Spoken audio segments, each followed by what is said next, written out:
Hello students, आज हम Hindu adoption and maintenance act 1956 का चैप्टर 3 जो मेंटेनेंस भरण पोषण से रिलेटेड है उसको डिस्कस करेंगे। ठीक है। इसमें हम देखते हैं सबसे पहले सेक्शन 18। सेक्शन 18 किसकी बात करता है? मेंटेनेंस ऑफ वाइफ की। मेंटेनेंस ऑफ वाइफ की। तो ये जो सेक्शन है सेक्शन 18, इसमें 3 क्लॉज है। 3 क्लॉज में पहला क्लॉज, तीनों क्लॉज को डिस्कस करते हैं। पहले क्लॉज में कहा गया है एक वाइफ जिसका विवाह इस एक्ट से पहले या इस एक्ट के बाद, जब ये एनफोर्स हुआ उसके बाद हुआ है, वो पत्नी अपनी पूरे जीवन काल में जो है मेंटेनेंस की हकदार है, एंटाइटल है अपने होल लाइफ के लिए। ठीक है। दूसरा इसका क्लॉज ये कहता है कि जो वाइफ है वो सेपरेट रह करके, अपने पति से सेपरेट रह करके भी मेंटेनेंस क्लेम कर सकती है, और उसके लिए कुछ ग्राउंड्स बताए गए हैं कि कब वो सेपरेट रह करके भी मेंटेनेंस क्लेम कर सकती है। वो ग्राउंड क्या है? पहला, डेजर्शन, उसके पति ने उसका परित्याग कर दिया है। ठीक है। और परित्याग कैसे किया है?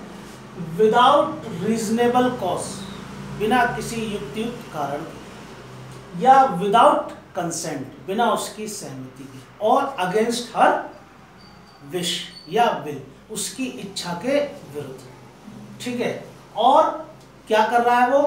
विलफुल नेग्लेक्ट हर, जानबूझकर उसकी उपेक्षा कर रहा है, तो इस ग्राउंड पर, डेजर्शन के उस पर। दूसरा, क्रूएल्टी, क्रूरता का दोषी है, जिसकी वजह से उसके मन में क्या विचार आ रहा है कि अब उसका पति के साथ रहना जो है क्षतिकारक होगा या सेफ नहीं है उसके लिए, तो इस ग्राउंड पर। तीसरा, हस्बैंड लेप्रोसी के रोग से, कुष्ठ रोग से, ठीक है, या गलित रोग से जो पीड़ित है, तो इस ग्राउंड पर भी। नेक्स्ट, अदर वाइफ लिविंग, और उस हस्बैंड की क्या है? अदर, दूसरी कोई पत्नी जीवित है, यानी कि हस्बैंड बाइगेमी का दोषी है, इस ग्राउंड पर भी वो अलग रह। या कॉन्क्यूबाइन, कॉन्क्यूबाइन मतलब कि उस हस्बैंड ने एक उपपत्नी, या यूं कह लो कि रखेल रख रखी है, तो इस ग्राउंड पर भी वो अलग रह सकती है। और मेंटेनेंस, सीज टू बी ए हिंदू, और हस्बैंड अब हिंदू नहीं रहा, इस ग्राउंड पर, यानी कि कन्वर्जन कर लिया उसने किसी दूसरे धर्म में।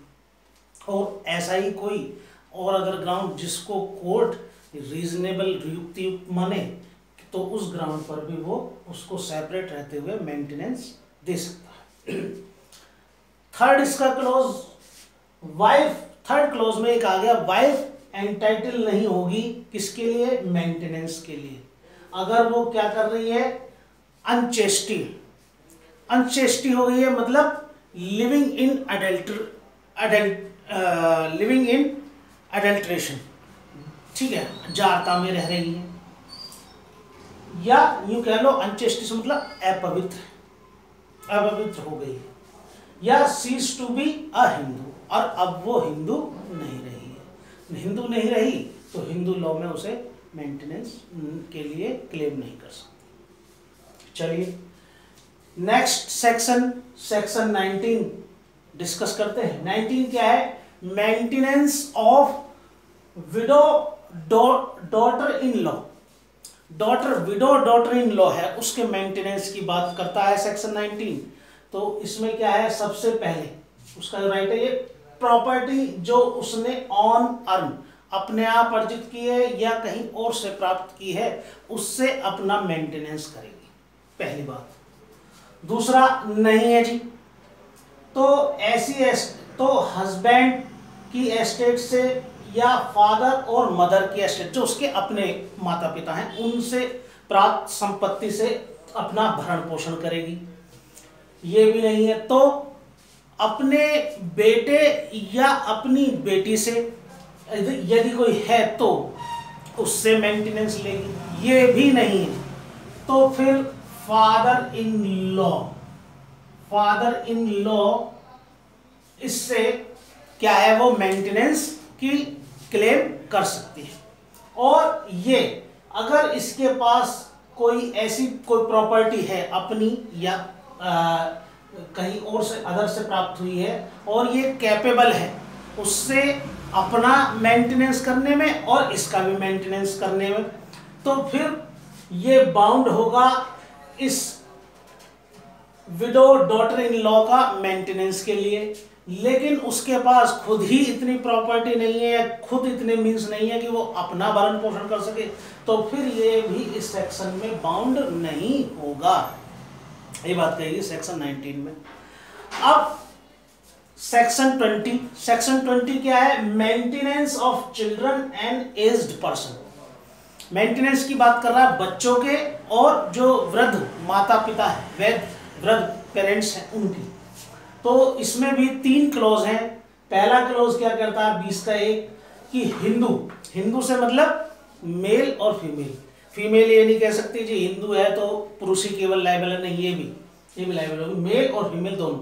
क्या है, बाउंड है ड्यूरिंग होल टाइम, अपने पूरे जीवन काल में। किसके लिए कि मेंटेन करने के लिए, भरण पोषण करने, किसका, बच्चों का, चिल्ड्रंस का, जो लेजिटिमेट है या इलेजिटिमेट है, लेजिटिमेट और इलेजिटिमेट दोनों के लिए।